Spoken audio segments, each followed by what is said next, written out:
ইরানকে লক্ষ্য করে কঠোর সামরিক অভিযানের হুঁশিয়ারি দিয়েছে মার্কিন যুক্তরাষ্ট্র। দেশটির কর্মকর্তারা বলছেন, আকাশপথে পূর্ণ নিয়ন্ত্রণ প্রতিষ্ঠা করে প্রয়োজন হলে ইরানের ওপর মিসাইল বৃষ্টি নামানো হবে।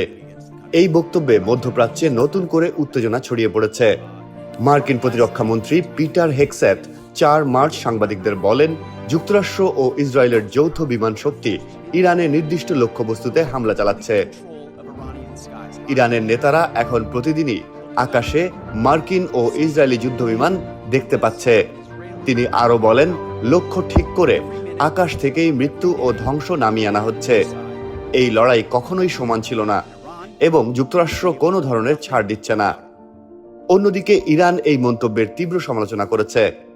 দেশটির পররাষ্ট্র মন্ত্রণালয়ের মুখপাত্র ইসমাইল বাঘাই হেগসেথের এই বক্তব্যকে নাৎসি মানসিকতার সাথে তুলনা করে বলেন, এসব বক্তব্য যুদ্ধ অপরাধ ও মানবতার বিরুদ্ধে অপরাধের স্বীকারোক্তির মতো।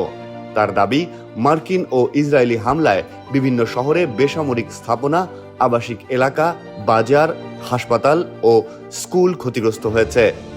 হোয়াইট হাউসের মুখপাত্র ক্যারোলিন লেভিট অবশ্য দাবি করেছে, যেসব ঘটনায় বেসামরিক হতাহতের অভিযোগ উঠেছে সেগুলো তদন্ত করছে পেন্টাগন।